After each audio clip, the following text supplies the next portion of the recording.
विचरत मन लाए, एक बार विचरत मन लाए, एक बार विचरत मन लाए, एक बार विचरत मन लाए, एक बार विचरत मन लाए। मिथिलापुरी मतंग ऋषि आए, मिथिलापुरी मतंग ऋषि आए, मिथिलापुरी मतंग ऋषि आए। अरे एक बार विचरत मन लाए, और मिथिलापुरी मतंग ऋषि आए। जनक जी की नगरी में ये विदेह खंड का मैं एक छोटा सा पार्ट गुरुदेव भगवान द्वारा विरचित सुना रहा हूँ आप लोगों को, और इस खंड को सुनने से गोविंद की प्रीति जग जाती है। बोलिए गोविंद भगवान की सदैव होते हुए हम आप भी विदेह की अवस्था में पहुंच जाते हैं। बोलिए विदेहराज की शिवरी माई के गुरु जी पहुंच गए हैं कहा, जनक की नगरी में। आप लोग अब व्यास शैली से थोड़ी देर कथा सुन लीजिए, इसके बाद फिर आपको डुबकी लगाने का सुअवसर मिल जाएगा। बोलिए गोविंद भगवान की। शिवरी माई के गुरु का क्या नाम? मतंग ऋषि।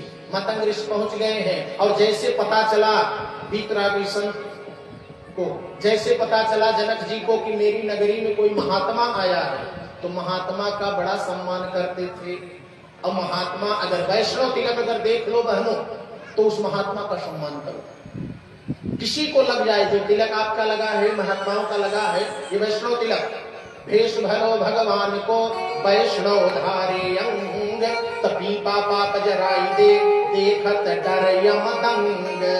अगर आप वैष्णव तिलक ना लगाओ, द्वादश तिलक जो लगा, किसी भगत को देख लो, तो मृत्यु अगर उस दिन हो जाए, अधोगति नहीं होती है, और यम का दंड आपको दंडित नहीं करता है। स्वयं श्री हरि विष्णु मेरे गोविंद के पार्षद आकर के आपको वैष्णव धाम लेकर के चले जाते हैं। बोली गोविंद भगवान की।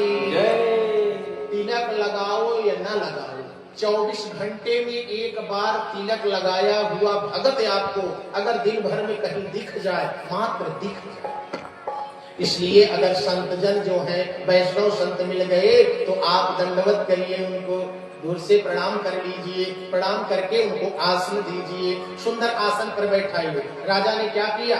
राजा ने अरे सुंदर भूप सुआसन दीना, सुंदर भूप सुआसन दीना, सुंदर भूप सुआसन दीना, सुंदर भूप सुआसन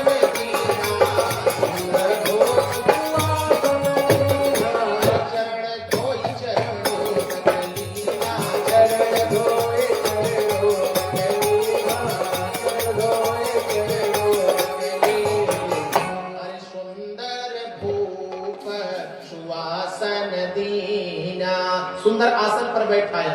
आजकल हम लोग भक्तों को आसन पर नहीं बैठा पाते। संत अगर आ जाते हैं तो हमारे अंदर पता नहीं क्या भाव उमड़ने लगता है। एक बार हम अपने गुरुजी के साथ नेपाल विराटनगर चले गए, और जब वहां गए तो एक कर्नल साहब यहीं के वहां रहते थे। गुरुजी ने कहा कि चलो कर्नल साहब के यहाँ 2-4 दिन रुका जाएगा। हमने कहा चलिए गुरुदेव जी। आज जब गुरुदेव के साथ गए तो वहां बोर्ड लगा था, सावधान अंदर कुत्ते हैं। क्या लिखा था? सावधान अंदर कुत्ते हैं। हम कहे गुरुजी आप कहाँ लेके चले आए? यहाँ कहते थे कि यहाँ तुम्हारा गुरु भाई रहता है, और यहाँ तो सावधान अंदर कुत्ते हैं। कहा तो बेल तो बजाओ। तो मैंने जब एलार में बजाया तो दरवाजा खुला, तो अंदर कर्नल साहब बैठे, और गुरुजी को एक चौकी पर बैठा दिए और हमको एक सोफे पर बैठा दिए। पहली बार जीवन में ऐसा सोफा मिला था विदेशी भैया कि बैठे तो 5 मिनट तक ऐसे ही करता रह गया। हम कहीं बाप रे बाप, कोई बटन तो नहीं दब गई इसमें, क्या हो गया इसको सोफा को? और इतना लग्जरियस सोफा था। हमने पकड़ा ऐसे, कुछ देर के बाद स्थिर जब हुआ, हमारा मन भी स्थिर हुआ। हमने कहा सावधान अंदर कुत्ते हैं, ये कुत्ता कहाँ है? तो इधर देखा उधर देखा, कुत्ता नहीं दिखा। और जब पलट ऐसे झांक करके देखा, दूर वहां जहां गैया बनी, वहां झबरा कुत्ता 2 बांधे गए। अब कुत्ते की तरफ हमने देखा, हमको कुत्ता देखा, कुत्ते की आंख हमसे, हमारी आंख कुत्ते से लड़ी। जब लगा कुत्ता भौंकने, लगा। अब हम हटा लिए इसे। जब देखे तब ही भौंके, जब देखे तब भौंके। हमने पूछा ये महाराज ये कुत्ता हम ही को देखकर क्यों भौंक रहा है? करना साहब कहे क्षमा करना महाराज जी, सोच रहा होगा कि जौने बिस्तरवा आप बैठे हैं रतिया में इसी को सोता है सुखोआ पे, और सोच रहा हमारे वाले कैसे पगला बैठे। हम खड़े हो गए, गुरु जी 1 मिनट अब यहाँ नहीं रुकूंगा। कहा कि अरे 2 दिन रुक जाओ, 1 दिन रुक। अरे गुरुदेव भगवान, जब कुत्ते वाले आसन में बैठाया है तो पगला पता नहीं कहाँ रतिया में सुलाएगा। बोलिए गोविंद भगवान की जय। हमारे बीच में स्वर्गीय मैं बहादुर सिंह मठ साहब के सुपुत्र बाहरपुर कला की पावन धरती से आदरणीय श्री मुन्ना सिंह जी का पावन आगमन में आज भगवत पीठ से बार बार साथ नमन करता हूँ। बोलिए नारायण भगवान की जय। तो कहीं कहीं तो ऐसे भी बैठाने वाले मिल जाते, लेकिन जनक जी ने कैसे बैठाया? अरे सुंदर भूप सुआसन दीना, सुंदर भूप सुआसन दीना, सुंदर भूप सुआसन दीना,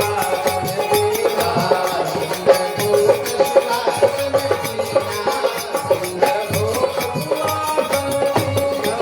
चरण धोई चरणों दीना, चरण धोई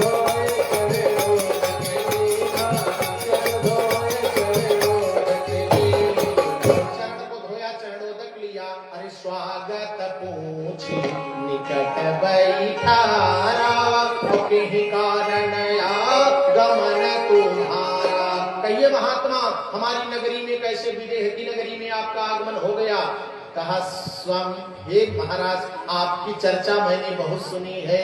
अरे देश विदेश में बात सुहाए, और नगरी देखन हम पुर आए। आपकी नगरी देखने में आया हूँ। ब्रह्मा जी ने आपकी नगरी को नहीं बनाया है। आपकी नगरी में जब ब्रह्मा जी आ गए तो अपने हस्त कौशल को न देख करके भ्रमित हो गए। ऐसी कैसी नगरी आपकी है, वही देखने मैं आया हूँ। कहा बस इतनी दूर से मेरी नगरी देखने आए हो? कहा नहीं महाराज जी, अरे एक शंका चित रहत समाए, एक शंका चित रहत समाए, एक शंका चित रहत समाए, एक शंका चित रहत समाए, एक शंका चित रहत समाए। अरे राजन देव तनिक समुदाय, राजन देव तनिक समुदाय, राजन देव तनिक समुदाय।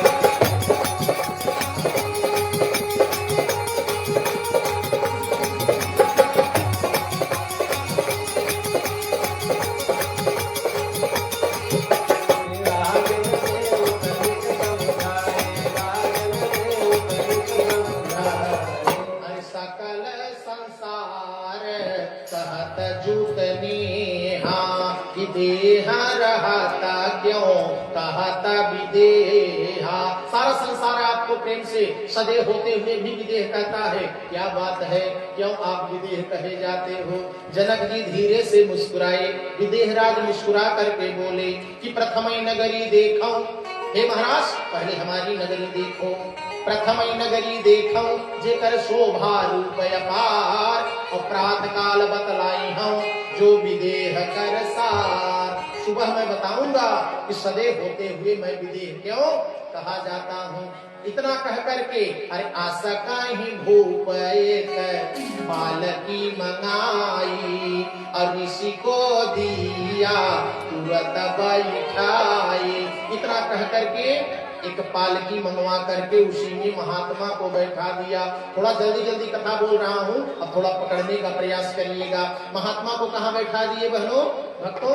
एक पालकी में बैठा दिए। पालकी का मतलब असवारी। अच्छा, इसमें काफी लोग बैठे होंगे पीछे वाले, इधर वाले हो सकता है ना बैठे हों। हाँ, अब नहीं बैठने को मिला ना। सन 84 में मैं भी बैठा था। 84-85 में मैं भी एक बार बैठने का अवसर मिल गया था। हमारा फुफुआऊ जो है यही घनश्यामपुर को बदल लिया, यही सातपुर सानी में। तो जब वहीं मैं गया तो मेरे फुफेरे भाई की जो है शादी होती थी, उसी में मैं गया था। और बुआ जी हमको देखते बीडी से भैया रोने लगी। और जब बुआ जी रोने लगी तो हम सोचे काहे बुआ जी रो रही है, शादी का माहौल है, विवाह का समय है, बुआ जी काहे रो रही है। तब हमारे दिमाग में आया वो फूफा जी नहीं है इसलिए रो। फूफा जी शरीर छोड़ दिए, इसीलिए रो रही हूँ। कोई बात नहीं, हम बुआ को चुप कराने पहुंच गए। और जब बुआ को चुप कराने पहुंचे तो बुआ हमारा पैरवा पकड़ के रोने लगी। पैर पकड़ करके, जैसे मायके से कोई आता है ना, तो ऐसा पहले पुराने में होता था, तो मेरा पैर पकड़ करके, हाँ हाँ, वो तेजी तेजी अब वर्णात्मक रोदन, तो ऐसे करके विलाप करने लगी। तो मैं सोचा रहा अब कैसे।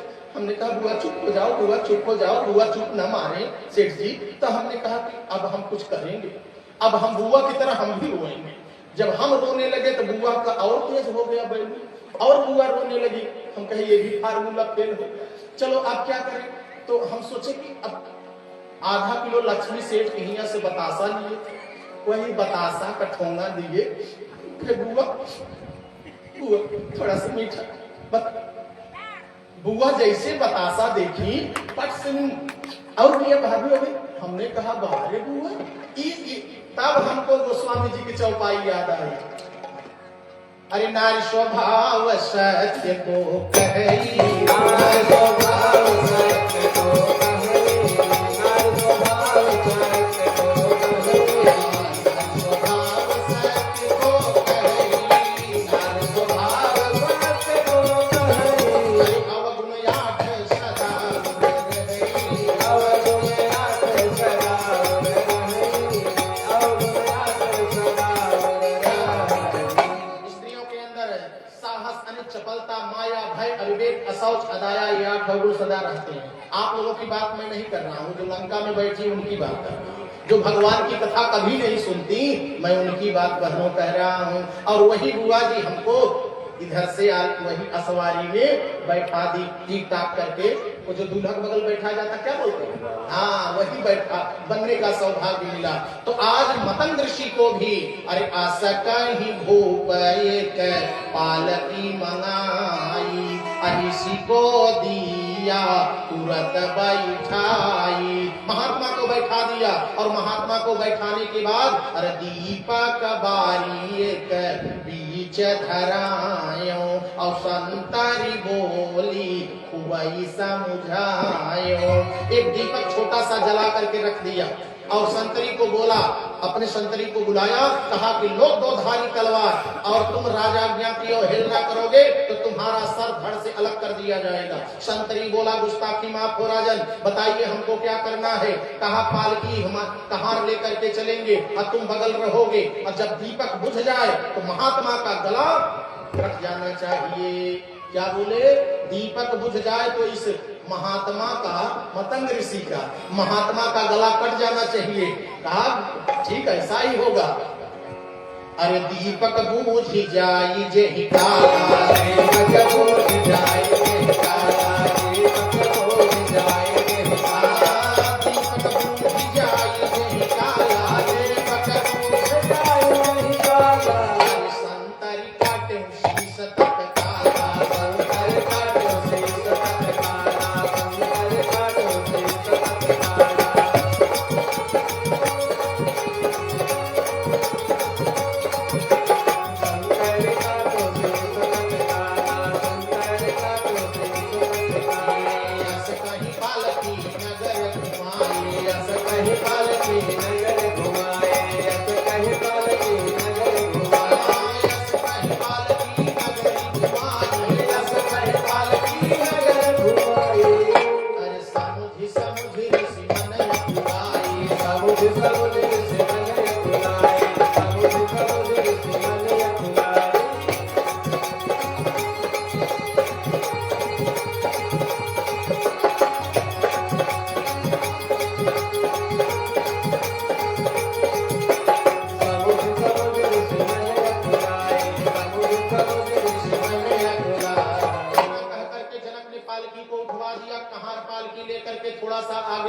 एक हवा का झकोरा आया भक्तों, और पालकी में पर्दा नहीं था, और हवा का झकोरा आया, दीपक जल रहा था, छोटा सा दीपक जल रहा है, लौ उसकी सीधी है, छोटा सा दीपक है, छोटी सी बाती लगी हुई है, थोड़ा सा तेल है। और महाराज सोच रहे हैं बाप रे बाप, कहीं हवा का झोंका ना आ जाए, दीपक बुझ जाएगा, मेरा गला कट जाएगा। इतना बढ़िया मैं भजन कर रहा था दंडकारण्य जंगल में, अपने आश्रम में मैं भजन कर रहा था, ये राम कहाँ मैं आके फंस गया।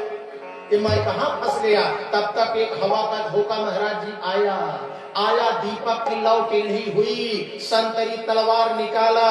महाराज थोड़ा संभल जाओ, दीपक बुझेगा तो गला कटेगा।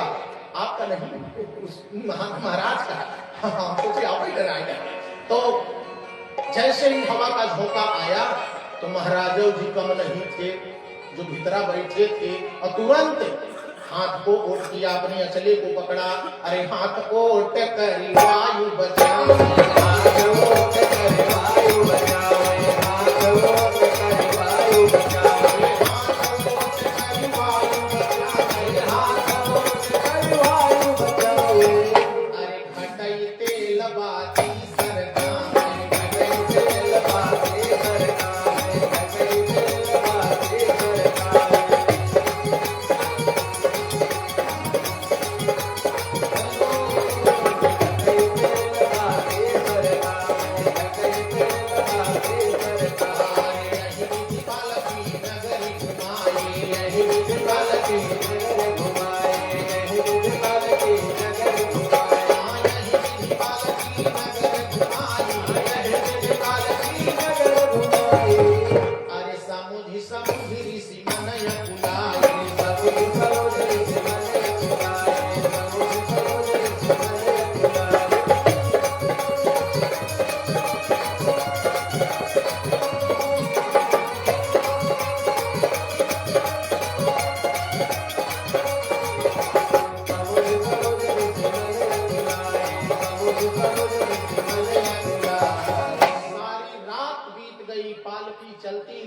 और महाराज दीपक बचाते रहे और सवेरा हो गया। पालकी राजभवन में आ गई। उधर से सफेद अचला ओढ़े जनक जी आ गए। जनक जी ने पूछा, अरे बोले भूप कहो मुनिराय, बोले भूप कहो मुनिराय, बोले भूप कहो मुनिराय, बोले भूप कहो मुनिराय, बोले भूप कहो मुनिराय।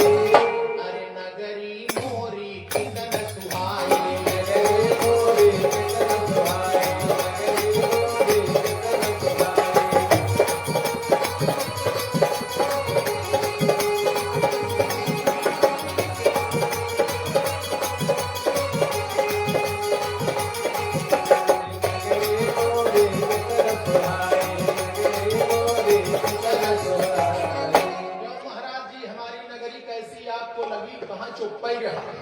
महात्मा बोल रहे चुप रहा, पहले उतारो।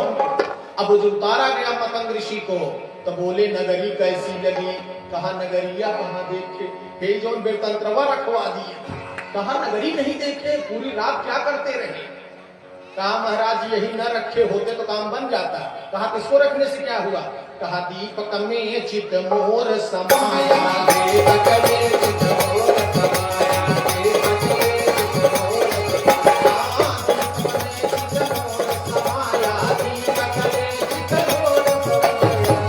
अरे नगरी देखित निक ना पाया, नगरी देखित निक ना पाया, नगरी देखित निक ना पाया।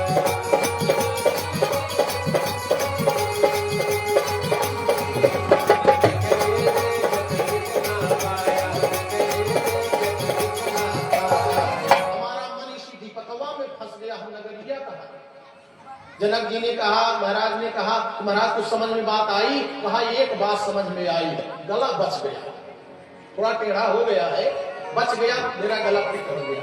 कहा चलिए बैठिए। अब देखिए स्वर्ण जड़ित मणि सिंहासन पर बैठ करके वीतरागी संत विदेहराज जनक जी बैठे हुए हैं और नीचे महात्मा को बैठा दिए। अब ब्रह्म उपदेश करने जा रहे हैं और यही ब्रह्म उपदेश आपको हृदय में रखना है। बोलिए गोविंद भगवान की। हे महात्मा, तुम हमारी नगरी देखने आए थे और दीपक में फंस गए, नगरी नहीं देख पाए, तो दीपक और नगरी की उपमा दे रहे हैं। अरे नगरी तुम माया समझानी, नगरी तुम माया समझानो, नगरी तुम माया समझानो, नगरी तुम माया समझानो, नगरी तुम माया समझानो। अरे दीपक तुम ब्रह्मई पहचानो, दीपक तुम ब्रह्मई पहचानो, दीपक तुम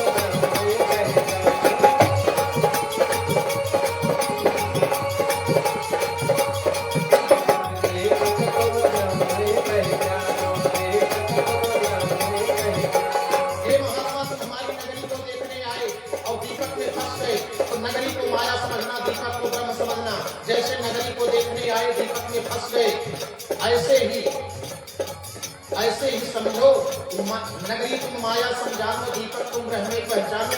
अरे जिन दीपक चित लगे तुम्हारा,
संसार में रहते हुए भी गोविंद से दूर।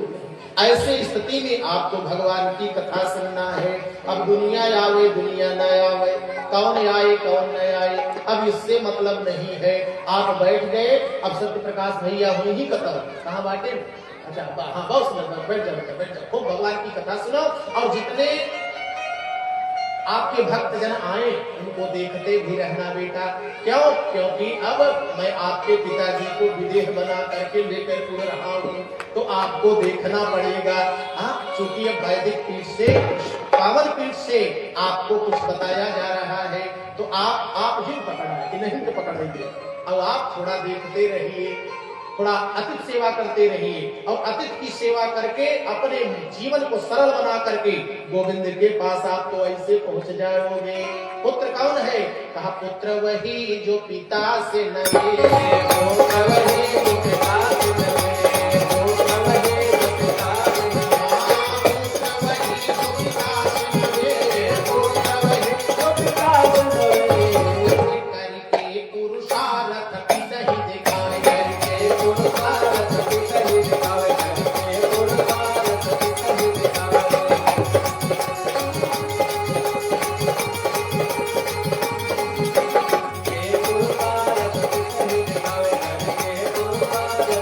ही दिखाए।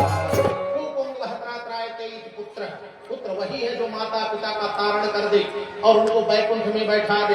जैसे आपने अपने माता पिता को भागवत की का परम जो है अनुष्ठान करके भागवती गंगा में अपने माता पिता को आप स्नान करवा रहे हैं, आपका जीवन सफल हो गया। और आपके इस पावन अनुष्ठान में हमारे सत्य प्रकाश भैया अपना जी जान लगा करके, आप अपना पुरुषार्थ दे करके, आपके कंधे से कंधा मिला करके, रात दिन एक करके इस भागवत की सेवा कर रहे हैं। तो इसलिए सत्य प्रकाश भैया के लिए एक बार ताली बज जाए।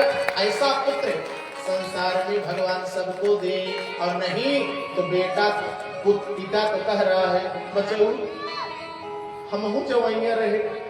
राजकुमार दास महाराज साथ में गया ठाकुर द्वारा। अब बाबू छोटा गया ठाकुर द्वारा का लाखों रुपये खर्च कर दिए भर। अबे देखा था बगल वाला खेत खेपटाए बाटी, रोड पर जमीन ले के बाद जौन जमीन लिए है वो दू तल्ला बनवे के बाद अबे एक तल्ला बना, पता नहीं क्या क्या बोल करके शांत कर देगा।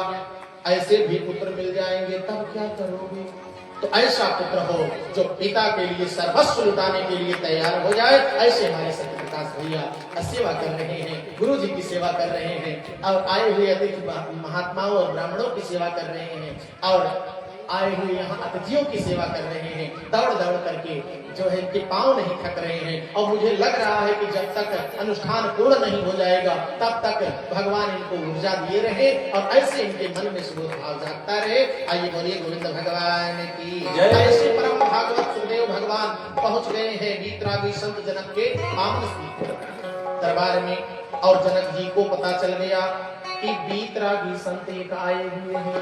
यद्यप जनक जी को पता है लेकिन दुनिया को दिखाना है, चूंकि व्यास जी का निवेदन स्वीकार कर चुके हैं यद्यप जानते हैं कि परम भागवत है, ये स्वयं वेदांत है, इनको हम क्या वेदांत की शिक्षा देंगे, लेकिन जनक जी विचार कर रहे हैं, हृदय गदगद उनका है कि आज ऐसा मुझे शिष्य मिलने जा रहा है कि जिसकी वजह से आज मेरा नाम भी गौरवान्वित हो जाएगा। वही गुरु धन्य है जिसका शिष्य जो है गुरु भक्ति पूर्ण करके अपने गुरु का मान और सम्मान बढ़ा देता है। बोले गुरुदेव भगवान की। आज यहाँ मंच पर आसीन हमारे आपके कुल गुरु गुरुदेव भगवान अंदर अंदर मगन हो रहे कि बारे बेटवा, ऐसा ऐसा तो कोई हमको हठी शिष्य नहीं मिला। हम कह रहे थे कि वही आएंगे बेटवा, गुरु जी कह रहे थे हमसे कल, कहा कि हम कह रहे थे कि पगलू से कि अब वही भंडारा में, लेकिन ये जबरदस्ती हमको उठा करके ले आए। ये भक्ति है। वही भगत भगवान की। ऐसी भक्ति अगर जीवन में मिल जाए तो समझो कि जीवन पूर्ण हो गया। परम एक गुरु जी थे, कलकत्ता में रहते थे, रामकृष्ण परमहंस। आप लोगों ने स्वामी का नाम सुना होगा, स्वामी जी का। वहीं कलकत्ता में रहते थे। काली माई उनसे बात करें को उनसे बात करें, वही वहां का परिक्षेत्र उनको जानता था। लेकिन एक शिष्य बना दिया महाराज जी ने, एक शिष्य बनाया, पूरे विश्व में उनका नाम डंके की चोट पर बजने लगा। है ना? कौन शिष्य हुए थे वो? स्वामी विवेकानंद। बोले स्वामी विवेकानंद महाराज की। वेदांत की ऐसी दीक्षा दे दिए कि पूरा विश्व जो है नतमस्तक हो गया। आज वही वेदांत की दीक्षा लेने के लिए परम भागवत सुखदेव भगवान द्वार पर आ गए हैं। जनक जी को पता चला, जनक जी ने कहा दोपहरिया है, उस समय दोपहरी चल रही थी, जेठ का महीना था। कहा कि रोक दीजिए, कहते 5 दिन के बाद मिलन होगा हमारा। 5 दिन तक बिना खाए पिए सुखदेव भगवान द्वार पर खड़े रहे। 5वें दिन जनक जी ने कहा अपने दूतों से, जरा देखो उसके तेज पर कुछ असर आया, मुखमंडल पर असर आया। एक दूत दौड़ते दौड़ते गया, कहा महाराज जी पहले दिन तो हम तो उसको उनके सामने खड़े हो गए थे, आज उनके तेज के सामने हम लोग निश्चल हो गए हैं, हम लोग खड़े नहीं हो पा रहे हैं। 5 दिन के बाद तेज चमकने लगा, और यानी क्रोध की एक भी रेखा नहीं। और आज विदिशी भैया हम लोगों का भाव ये है कि अगर बादशाहपुर में कोई बुलाया है, कहे कि भैया वहीं आज जाया पंचायत भवन के सामने, वहीं मिलन होगा। देखिए 10 मिनट हो गया, 15 मिनट हो गया, 15 मिनट में पता नहीं मुझ से क्या निकलने लगे, ये पगला गया है, हमको यहाँ बुला के अपना घर पर अभी है। अरे बाप रे बाप, अब शुरू हो गया अब शब्दों की बौछार। लेकिन 5 दिन तक खड़े रहे दोपहरी में। क्रोध की एक भी लकीर सुखदेव भगवान के चेहरे पर, शिकन पर नहीं आई। तब जो है उनको प्रवेश लिया गया। अब क्रोध पर विजय प्राप्त कर लिए, एक मुहर लग गई है। रंगमहल में बुलाया गया, एक दिव्य दिव्य अप्सराओं जैसी स्त्रियों से आलिंगन करवा दिए, लेकिन रोम में हलचल तक नहीं हुई। यानी क्रोध को भी जीते, काम को भी जीते। जब काम क्रोध को जीत लिए तो सबको पर विजय प्राप्ति, इंद्रियों पर, जो अपने इंद्रियों पर विजय प्राप्त कर ले, किस पर विजय प्राप्त कर ले? इंद्रियों पर विजय प्राप्त कर ले। 4 पर विजय प्राप्त करना है आपको। अगर गोविंद को कोई चाहता हो तो कितने पर विजय प्राप्त करना है? 4 चीज पर विजय प्राप्त करना है। जिताशनो, अपना आसन जीत लो। जिस आसन पर बैठे, आसन, एक आसन पर 2.5 घंटे अगर कोई बैठ जाए सिद्धासन पर, तो समझो उसका आसन सिद्ध हो जाता है। इसलिए आसन, रासन, वासन शुद्ध होना चाहिए, तब गोविंद के, तब ये मन करेगा गोविंद के चरणों में प्रशासन, चला जाएगा वहां, अन्यथा ये जाने वाला नहीं है। चित आसन को जीतना है। और किसको जीतना है? जित श्वासो, श्वास को जीतना है। प्राणायाम के द्वारा इस श्वास को जीत लेना है। और जित संगो, सत्संग करना है।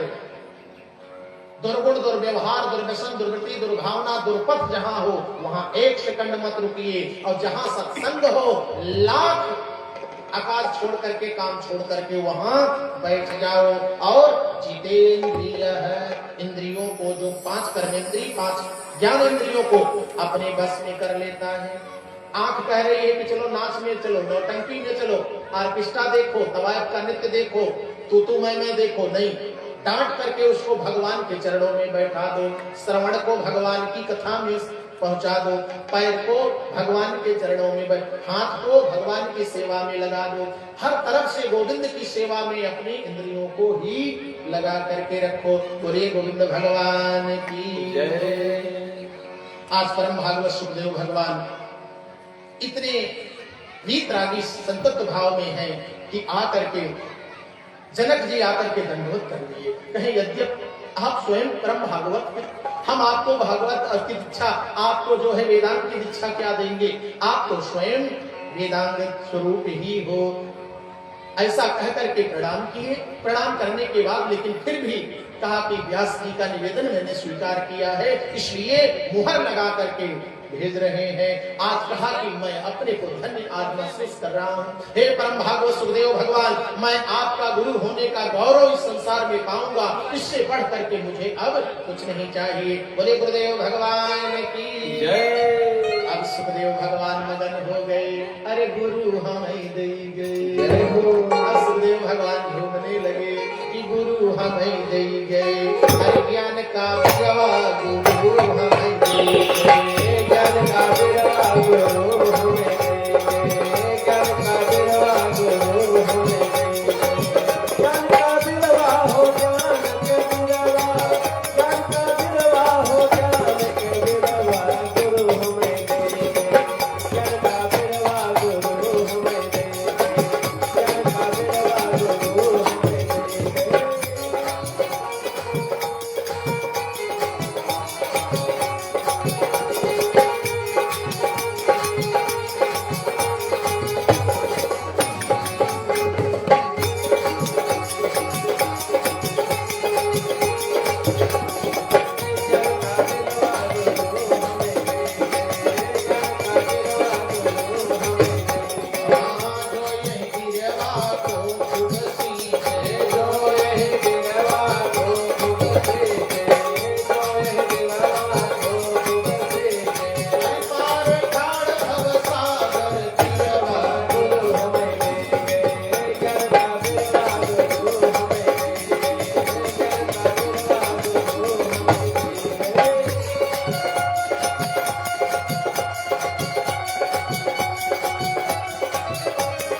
और जो गुरु के बताए रास्ते पर नहीं चलता वो भवसागर में डूब जाता है।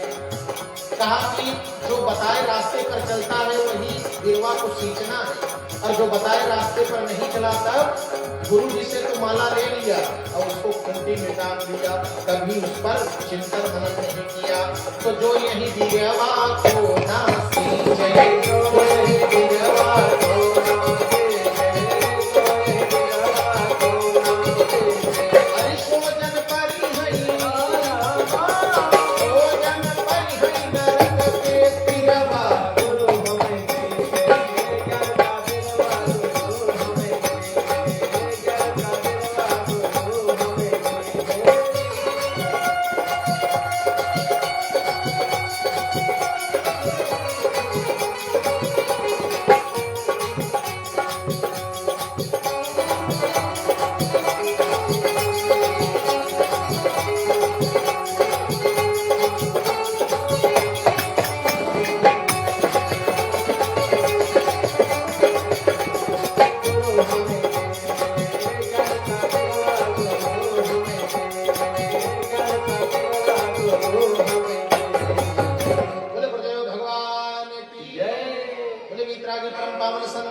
संतों का दर्शन हम लोगों को हुआ, जहां संतों का प्रसिद्ध मिल जाता है, जीवन पूर्ण हो जाता है।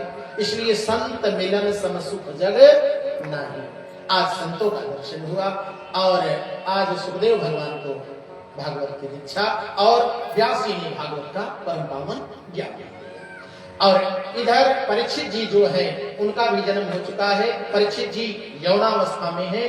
परीक्षित जी धार्मिक राजा बन चुके हैं और धर्म के अनुसार अपने राज वैभव के तख्त को चाक चौबंद व्यवस्था में सुदृढ़ किए हुए हैं। उनके राज भवन में जो है सब धार्मिक धर्मनिष्ठ भाव से जी रहे हैं। और एक दिन की बात थी, आज सुबह सुबह का समय है। आज चक्रवर्ती सम्राट आज जो है परीक्षित जी अपने दादाओं की सभागार में चले गए हैं। दादाओं की सभागार में जाकर के एक एक नुमाइशी मुकुट लगे हुए हैं। जितने राजाओं को जीता था पांडवों ने, सबके मुकुट को सजा सजा करके रखा था। उसमें से एक बहुत चमकीला मुकुट को उठाया है और उठा करके अपने सर पर जमा लिया है। वो साधारण मुकुट नहीं था, वो जरासंध वाला मुकुट। उसको सजा करके आज शिकार करने के लिए जंगल में चल दिए हैं। और जैसे जंगल में थोड़ी दूर गए तो देख क्या रहे हैं, वहां एक बैल है, एक गाय है। बैल एक पैर से खड़ा है, आंखों से अश्रु गिर रहे हैं। और एक गाय खड़ी होकर के बैल से वार्तालाप कुछ कर रही है।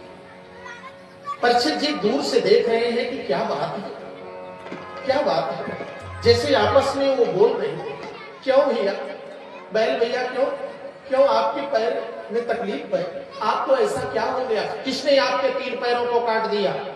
अब वो बैल कौन था, वो धर्म था। और वो गौ माता कौन थी, वो पृथ्वी थी। पृथ्वी गौ माता बनकर के पूछ रही है धर्म से कि आपके 3 पैर कहाँ चले गए। प्रकट धर्म के 4 पद कलिमह एक प्रधान, इनके विधि दीने दान दिए कल्याण। कलयुग में धर्म के 3 पैर निकल गए हैं। धर्म के कितने पैर होते हैं, 4 पैर होते हैं। सत्य, दान, दया, पवित्रता। सत्य, दान, दया और पवित्रता, इतनी चीज जो है ये 4 पद जो है ये धर्म के हैं। और सतयुग में ये चारों थे। जब कलयुग आया तो 3 निकल गए, केवल एक पैर पर धर्म टिका हुआ था। और पृथ्वी विलाप कर रही थी, विलाप करके पूछी कि आपको किसने ऐसा कर दिया। तो धर्म ने सर को झुका करके कहा, इसमें किसी की कमी, इसमें हमारे ही कर्म का दोष है। अरे निज कृत कर्म भोग सब भ्राता, काहुन को सुख दुख कर दाता। हमारे 3 पैर कट गए हैं। कलयुग में आते आते इसमें किसी का दोष नहीं, मेरा ही दोष है। हे देवी आप कष्ट मत सहो, हम कष्ट में नहीं है, हम अपने कृत को कर्म को देख रहे हैं। भैया देखिए बहुत सुंदर भाव से आप भगवत गीता को प्रणाम कर रहे हैं। और आपको बर्फी मशहूर भैया है ना, हाँ तो भगत वाली बर्फी अब बहुत सुंदर आप भगवान के चरणों में अर्पण किए। मैं आपको बार बार साधुवाद करता हूँ। बोले गोविंद भगवान की जय। थोड़ी दूर फिर परीक्षित महाराज जी जब आगे गए तो बस वही फिर दृश्य उनको दिखाई दिया। और दृश्य दिखाई दिया, एक काला कलूटा सा एक इंसान, अजीब सा उसका चेहरा हुआ है, बड़ी बड़ी आंखें हैं और जल्लादों की तरह शरीर है। और एक हाथ में कुल्हाड़ी लेकर के उसी एक पैर को, बैल के जो एक पैर पर खड़ा था उसी को काट रहा था। परीक्षित जी ने देखा कि ये कैसा इंसान है कि जो बैल एक पैर से खड़ा हुआ है उसी को ये काट रहा है।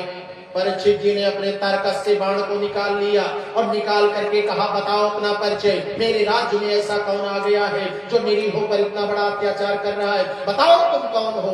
कलयुग थर थर थर थर कांपने लगा। कलयुग जान गया महाराज परीक्षित के अंदर वो सामर्थ्य है कि ये हमको नष्ट कर सकते हैं। आकर के त्राहिमाम त्राहिमाम त्राहिमाम, मेरी रक्षा करिए हे महात्मा, मेरी रक्षा करिए, हे महाराज मेरी रक्षा करिए, हे महाराज। आंखों से आंसू कहा कि मैं अपने दादाओं की बात को स्मरण करता हूँ। मेरे दादा कहते थे कि जब कोई शरण में आ जाए तो उसको अभय दान दे देना चाहिए। तुम मेरी शरण में आए हो, चलो उठो, मैं तुमको अब कष्ट नहीं दूंगा, बताओ तुम कौन हो। कहा महाराज मैं कलयुग हूँ, मैं कलयुग हूँ, मुझे थोड़ा सा स्थान दे दीजिए। मुझे थोड़ा सा स्थान दे दीजिए। लेकिन महाराज ने धीरे से तिरछी नजर से देखा, कलयुग में एक बहुत बढ़िया खूबी थी, स्थान दे दिया। जो सतयुग में नहीं, जो त्रेता में नहीं, जो द्वापर में नहीं, वो कलयुग में महाराज को मिल गया स्थान। अरे कनिकर केवल एक प्रतापा, कनिकर केवल एक प्रतापा, कनिकर केवल एक प्रतापा, कनिकर केवल एक प्रतापा, कनिकर केवल एक प्रतापा। मानस पुण्य होई नहीं पापा, मानस पुण्य होई नहीं पापा, मानस पुण्य होई नहीं पापा। कलयुग का ये प्रभाव है कि मानस पुण्य, मानसिक पुण्य तो मिल जाएगा। हमको आज कथा में जाना है, हमको आज भागवत में जाना है, हमको भागवत कराना है, अब भागवत नहीं करा पाए, शरीर छूट गई, तो भागवत का जितना फल बनता है वो आपके खाते में नोट कर दिया गया। बोले गोविंद भगवान की। और मन में कोई पाप आ गया तो उसको भोगने की जरूरत। लेकिन अब ऐसा ना करिएगा कि बैठ के फलानवा को ऐसा हो जाए, ढेमतवा को ऐसा हो जाए, फलाने को ऐसा हो जाए, उसका ये सर्वनाश हो जाए। ये यद्यपि इसका भोग नहीं भोगना, लेकिन अब ऐसा करना नहीं है हमको आपको। महाराज परीक्षित ने देखा कलयुग के अंदर तो बहुत बहुत बढ़िया गुण है भैया। क्या गुण है? अरे कलयुग केवल हरि गुण गाहा, कलयुग केवल हरि गुण गाहा, कलयुग केवल हरि गुण गाहा, कलयुग केवल हरि गुण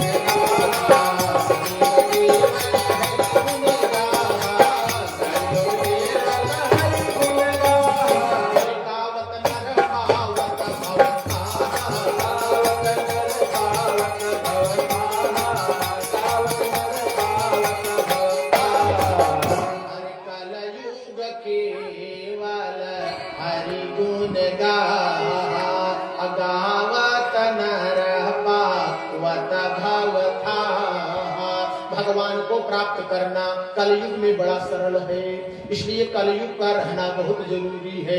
कलयुग के अंदर मानस पुण्य तो होता है, लेकिन मानस पाप नहीं होता। अब कलयुग में केवल गोविंद का नाम स्मरण करो, न जोग करना है, न जाप करना है ज्यादा, न तो कुछ और जोग जतन करना है, कुछ करने की जरूरत नहीं है। अरे जाकर नाम मरत मुखयावा, अब आधा मारू मुकुत होई श्रुति जावा। वेद पुराण चिल्ला चिल्ला करके कह रहे हैं कि कलयुग में केवल गोविंद का नाम स्मरण हो जाए। जत फलम न एव तपसा योगेन समाधिना, तत्फलम लभते सम्यक कलौह केशव कीर्तना। कलयुग में केशव गोविंद भगवान का केवल नाम ले ले तो कलयुग में भगवान का दर्शन हो जाएगा। और यही सतयुग में बड़ा कठिन था। सतयुग में कैसे लोग मिलते थे? कहा कृतयुग साबायो विज्ञानी, अकरिहर ध्यान तरई भव प्राणी। बहुत कठिन था ध्यान धारणा। 3 सेकंड अगर आपका मन रुक जाए तो समाधि की ओर चलेगा, चलने के लिए तत्पर हो जाए, लेकिन 3 सेकंड भी मन रुकने के लिए तैयार नहीं है। आप जैसे अगरबत्ती उठाए, स्वामी ओम जय जगदीश हरे, बस भर से निकला, कतम बादशाहपुर में तो कतम मधुपुर चौराहा पर, कतम मीरपुर में, कतम अजियवरे, कतम ननियवरे, कतम खेते में, कतम खलिहाने में, नाती में, पोता में, पड़ोसी के यहाँ पता नहीं कहा। 3 सेकंड मन ध्यान में नहीं रुक सकता। ध्यान करना बहुत कठिन है। ये सतयुग की व्यवस्था थी। बोले कृतयुग साबायो विज्ञानी, अपरिहर ध्यान तरई भव प्राणी। द्वापर कहा द्वापर करी रघुपति पद पूजा, त्रेता कहा त्रेता विविध यज्ञ नर करई, और प्रभु ही समर्पी कर्म भवतर। त्रेता में विविध यज्ञ करके, आज यज्ञ करना बहुत कठिन है महाराज जी।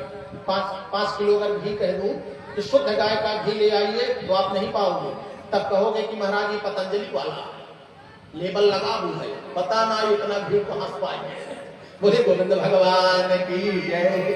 तो त्रेता का विधान जो है यज्ञ का विधान रहा, और द्वापर करी रघुपति पद पूजा, और नार भाव ताराई पायन दूजा। पूजा पूरी जानकारी, गुरु के चरणों में रह करके पूरी जानकारी लेकर के गोविंद के लिए तत्पर रहना, मन को लगाना, ये भाव द्वापर का था। लेकिन कलयुग कुछ नहीं करना है। अरे कलयुग के हवाला हरि गुण गाहा, अगावत नर पावत भव था। भव सागर का था लगा लीजिए। हर युग में भव सागर को तैरना है। सागर को तैरना कठिन है, नाले को तैर करके पार करना सरल है, नदी को पार कर तैरना सरल है, लेकिन सागर को कोई कहे कि तैर करके पार हो जाओ तब सरल नहीं है। अब सागर कलयुग में भव सागर में तैरने की जरूरत ही नहीं।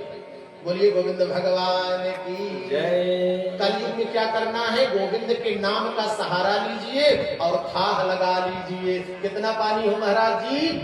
घुटना भी पानी, पिपौलिया भी पानी। संसार सागर का जल जो है घुटने में आ जाएगा। कब? जब जिह्वा पर और हृदय में गोविंद का नाम आएगा। इसलिए भज गोविंद गोविंद गोपाल, भज गोविंद गोविंद गोपाल, भज गोविंद गोविंद गोपाल, भज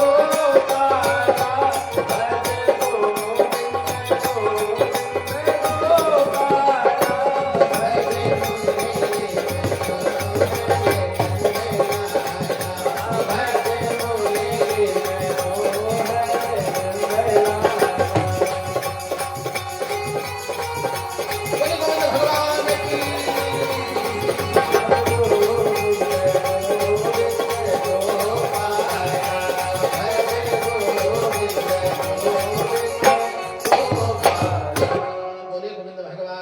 गोपाल, भज परीक्षित महाराज ने देखा कि कलयुग के अंदर बड़ी खूबी है, इसलिए इसको चलो स्थान दे देता। स्थान दे दिए, 4 जगह दिए। कहा चलो कलयुग कोई बात नहीं, तुमको मैं अपने राज्य में 4 जगह पर स्थान देता हूँ। कहा दिए? कहा दूतम पानम स्त्रियः शूनाः यथा धर्मस्य तुर्विधः। चलो जहाँ दूत हो, जुआ जहाँ हो वहां तुम्हारा प्रथम स्थान होगा। और दूसरे पर जहाँ सुरापान हो, पंचम महापाप जहाँ हो सुरापान, वहां कलयुग का स्थान दे दिया। और कहा तीसरी जगह पराई स्त्री के साथ गमन अगर कहीं हो रहा हो तो वहां तुम्हारा स्थान है। कहा महाराज चौथा स्थान बता दीजिए। कहा कि चौथा जहाँ हिंसा हो, जीवों पर कट कुट मट जहाँ बलि चढ़ती हो वहां तुम्हारा स्थान है। मुंह लटक गया कलयुग महाराज का। कलयुग ने कहा ये चारों जगह जो है आपके राज्य से बहिष्कृत है। आपके यहाँ तो कोई 4 में से एको नहीं होता। आपके यहाँ जब से दूत क्रीड़ा में युधिष्ठिर महाराज जी मग्न रहे तब से अब दूत क्रीड़ा भी बंद हो गई है। दूत भी नहीं, क्रीड़ा भी नहीं हो रही। पंचम महापाप पर सख्त रोक लगा हुआ है आपका। सुरापान भी आपके राज्य में कोई नहीं करता, तो मैं सुरा बनती नहीं, अब मैं क्या करूंगा, कहाँ रहूं? पराई स्त्रियों का गमन तक सोच कोई नहीं सकता, करने की बात छोड़ दो। आपका राज्य वैभव इतना ताजो तक इतना वरिष्ठ है कि यहाँ पराई स्त्री के विषय में कोई सोचता भी नहीं है। अब मैं क्या करूं? और चौथा जगह है, आप बताए हिंसा जहां होती हो। आपके राज्य में हिंसा ही नहीं, जीवों पर दया करो। आप इतने दयालु हैं तो मैं कहाँ रहूं? एक कोई अच्छा स्थान बताओ महाराज जहां मैं रह सकूं। महाराज जी ने थोड़ा सा सोच विचार करके बता, चलो तुमको स्वर्ण में रहो, सोने में रहो। किस सोने में? पाप की कमाई वाले सोने में तुम्हारा स्थान होगा। लेकिन महाराज जी भूल गए कि जो मुकुटवा पहने हैं वो पापई वाला मुकुटवा जरासंध वाला था। मगन हो गया। कहा महाराज जय हो। परीक्षित महाराज की। परीक्षित महाराज मगन हो गए और घूमा 3 बार नाच करके मुकुटवा पर तिमकवा में कलयुग का प्रवेश हो गया। अब देखिए यहीं से कलयुग का प्रवेश महाराज परीक्षित के मन मस्तिष्क में हो गया है। और महाराज परीक्षित थोड़ा दूर गए, समीप मुनि का आश्रम था, प्यास से तृप्त हो गए, प्यास लग गई है आज उनको। 7 दिन बीत गया, परीक्षित को तब प्यास नहीं लगी, लेकिन आज प्यास लग गई है। और जैसे ही प्यास लगी है और गए पानी पीने की इच्छा से तृप्त होने की, कोई महाराज कोई है, पानी मिलेगा, जल मिलेगा, लेकिन देख रहे एक महात्मा निमग्न भाव से बैठा हुआ, कहा हो हमको देखा आडम्बर। अब देखिए कलयुग ने मति को बदल दिया। संत को देखने के बाद संतत्व वृत्ति जग जानी चाहिए थी, साष्टांग दंडवत करना चाहिए था, लेकिन संत को देखने के बाद कुतर्क आ गया। कहो इतना भला चंगा कि मस्तक पर तिलक लगा करके मांग रहे हैं, बेटा हल रहे हैं। आज एक हमारे गांव में, एक नाम नहीं बताएंगे, लोग बैठे हैं जानते हैं, हमारे गांव में एक मास्टर साहब थे, प्राइमरी के टीचर। अब 2 साधु को झोलवा टांग लिए पकड़ करके, अब पकड़ करके टांग करके सरसौटा तोड़वा रहे थे। ये जो सरसैया होती है, ये सरसों जो है उसकी फली अलग और ये अलग। और हम जा रहे थे कहीं से देखे, हम कहे हाँ ये नवा नवा कहाँ से लेबर भैया, और वैसा लेबर छप कलुआ तिलक लगाए। हम उतर करके हम अभी आए, हम कहे कि क्या हमारा बैगवा महाराज रख लिए, हम लोग ये तोड़, 50-50 रुपया दिए और इसके बाद झोला दिए, हम तोड़ते हैं।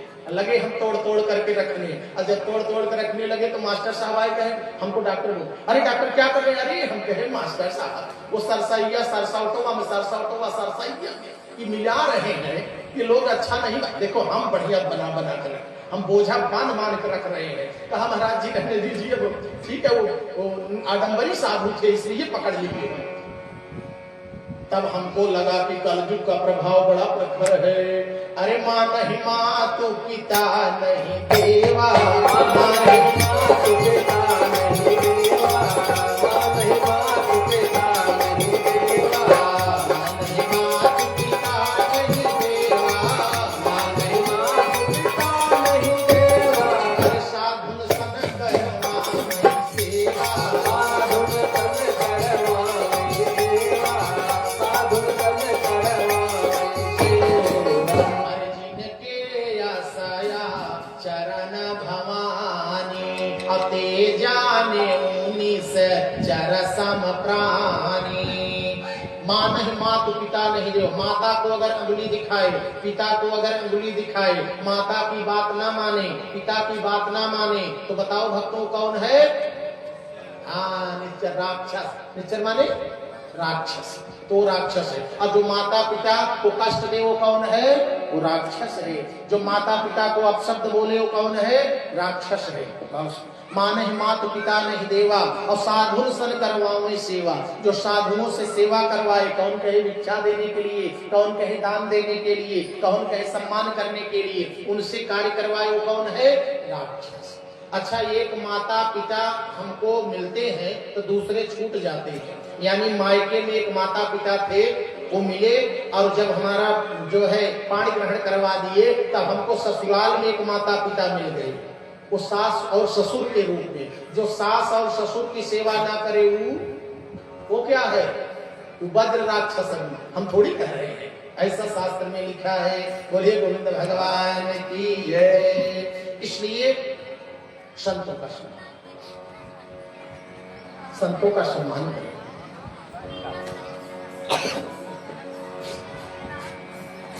बोलिए गोविंद भगवान की जय। भज गोविंद गोविंद गोपाल, भज गोविंद गोविंद गोपाल, भज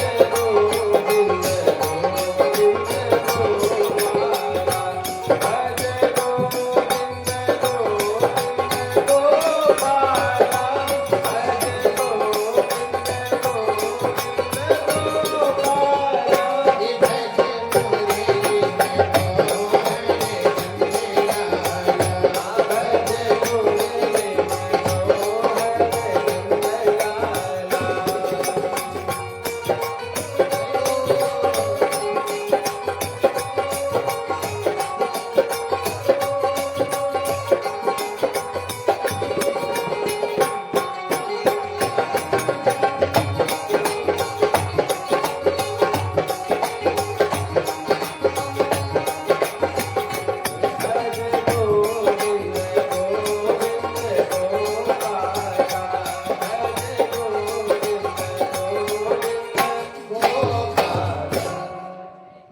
सुखदेव भगवान की जय। महाराज परीक्षित का मन विदृढ़, कलयुग का प्रभाव हो गया। उनको संत असंत दिखने लगे, उनकी मति भंग हो गई।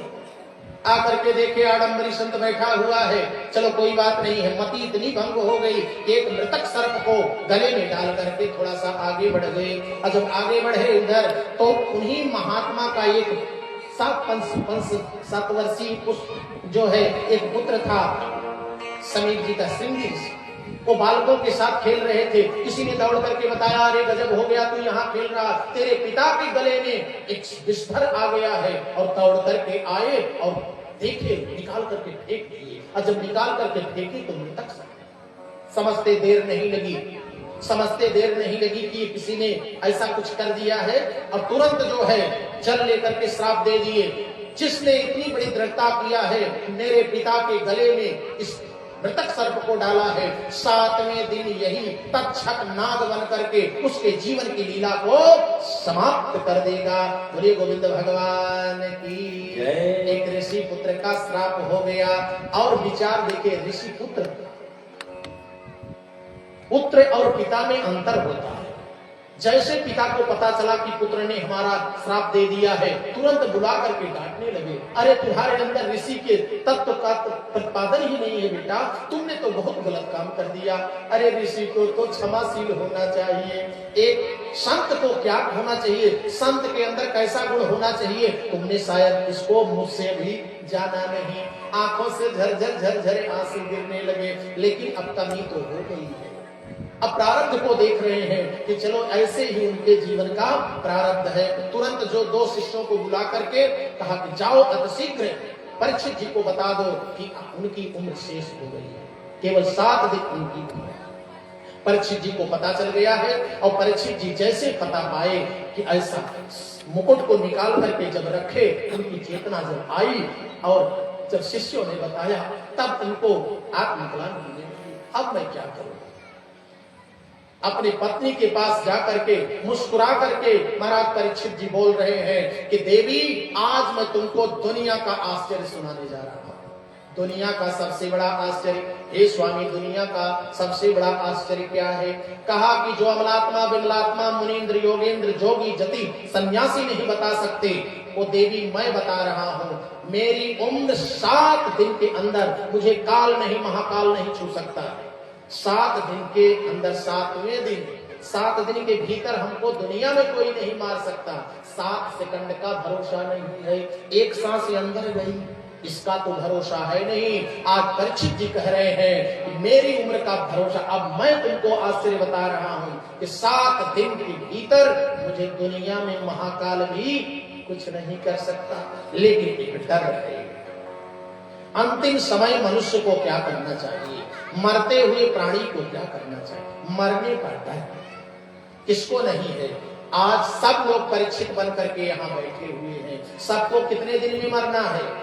7 दिन में मरना है। 8वां दिन नहीं है, 7वें दिन में सबको मरना है। और सबको मरने का डर समाया हुआ है। और सबके हृदय में एक प्रश्न समाया है कि जीवन में क्या करना चाहिए।